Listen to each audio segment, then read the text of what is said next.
Master Jet, what if po wala kang kaltas sa policy loan? Pag 1 year na yung loan, may marireloan po ba?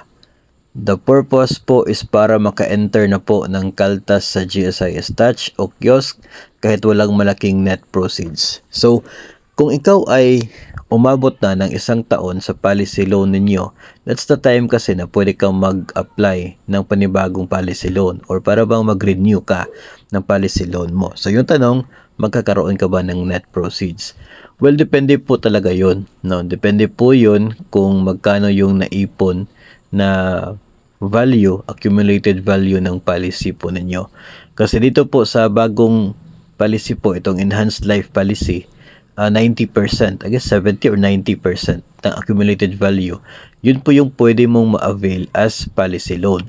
Ngayon, kung noong nag-avail ka 1 year ago, na-avail mo yung maximum amount, tapos hindi ka nagbayad for 1 year, under po sa terms and conditions ng policy loan, 8% niyan ang magiging annual interest.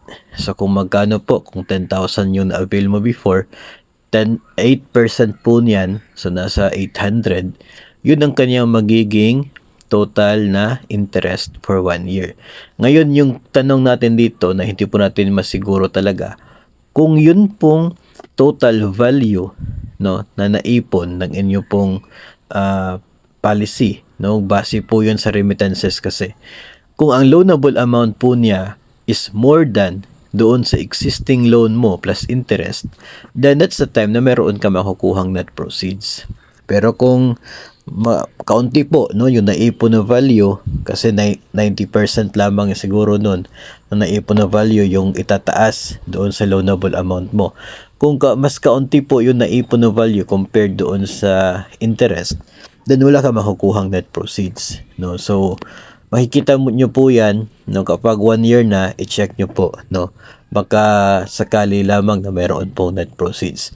Pero hindi naman po necessary na hintayin pa ninyo yung 1 taon. If yung purpose po ninyo is makaka-start na ng amortization sa GSIS policy loan. Kasi kahit po hindi nagdi-deduct from your salary yung policy loan, pwede naman po kayo na magbayad sa loan na ito monthly o kahit po quarterly, depende po sa inyo.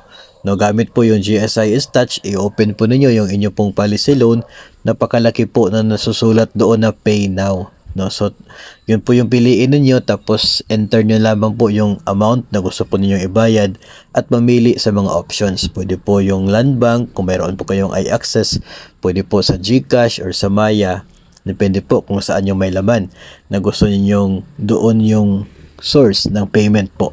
So pagkatapos po piliin, follow nyo lang yung mga mga instruction doon, at siguro within 3 working days papasok na po sa inyo pong GSIS Touch yung payment no, naka-reflect na po doon. Ito ay ginawa ko na po 4 times na ngayon no, na nasubukan ko itong paraan na ito ng GSIS. So hindi po necessary na hintayin pa na makapag-renew for the purpose na makapag-start ng amortization, kung yun naman po yung intention po ninyo. Anytime, pwede po magbayad ng policy loan kahit nasa bahay lamang po kayo.